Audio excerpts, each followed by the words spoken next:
জীৱনত যিমানেই আঘাত পাবা সিমানেই আপোন মানুহবোৰক চিনিব শিকিবা। কোন আচলতে কেনেকুৱা, কোন তোমাৰ কিমান আপোন। কেতিয়াও কোনো বস্তুৰ প্ৰতি অহংকাৰ কৰা উচিত নহয়। মনত ৰাখিবা, ঈশ্বৰে যিটো দিব জানে সেইটো কাঢ়ি নিবও জানে। মই স্বাৰ্থপৰ বা অহংকাৰী নহয়, মাথো সেইবোৰ মানুহৰ পৰা আঁতৰি থাকোঁ যাৰ ওচৰত মোৰ কোনো মূল্য নাই। শৰীৰৰ সৌন্দৰ্যক লৈ কেতিয়াও গৌৰৱ নকৰিবা, কাৰণ শৰীৰটো তোমাৰ সৃষ্টি নহয়।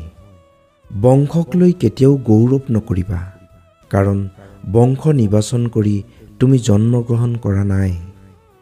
গৌৰৱ কৰা তোমাৰ উন্নতি আৰু চৰিত্ৰক লৈ, যিটো তুমি নিজেই গঢ়িছা। সপোনবোৰ নিজক লৈ দেখা উচিত, আনক লৈ নহয়, কিয়নো এই পৃথিৱীৰ সম্পৰ্কৰ কোনো ভৰসা নাই। যিয়ে নিজৰ বেয়া সময় দেখিছে তেওঁ কেতিয়াও আনৰ বেয়া হোৱাটো নিবিচাৰে। সঁচা কথা মনে মনে সহ্য কৰি থাকিলে আপুনি ভাল, কিন্তু সন্মুখত চিধাচিধিকৈ কৈ দিলে আপোনাৰ সমান বেয়া আন কোনো নাই। বয়সৰ লগত আগবাঢ়োতে জীৱনত কেতিয়াবা বহুতো বস্তুৱেই পিছ পৰি ৰৈ যায়।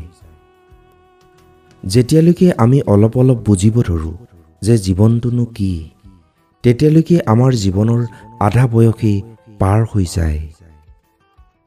সম্পৰ্ক এটা জীয়াই ৰখাৰ ইচ্ছা যদি দুয়োফালৰ পৰা সমানে থাকে, তেন্তে পৃথিৱীৰ কোনো সম্পৰ্কই ভাঙি নাযায়। অবিশ্বাসীয় হ'লেও সত্য, টকা অবিহনে পুৰুষৰ জীৱন আৰু ৰূপ অবিহনে নাৰীৰ জীৱন কষ্টকৰ। নাৰী হৈছে ধূপকাঠিৰ দৰে, তাত জ্বলন, ধৈৰ্য আৰু সহনশীলতাৰ উপৰিও লাহে লাহে জ্বলি ঘৰখন সুগন্ধি কৰাৰ ক্ষমতাও আছে। ভুল জীয়েকেও কৰে, বোৱাৰীকেও কৰে, পাৰ্থক্য মাথো এটাই, জীয়েকে কৰা ভুলবোৰ ধৰি নাথাকে আৰু বোৱাৰীকে কৰা ভুলবোৰ খুচৰি থাকে।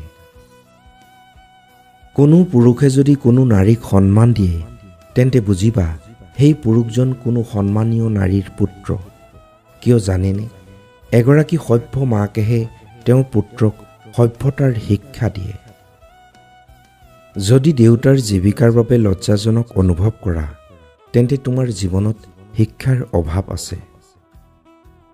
কষ্টৰ পৰিমাণ যেতিয়া বাঢ়ি যায়, তেতিয়া মানুহে কান্দিব এৰি মনে মনে থাকিবলৈ শিকি যায়।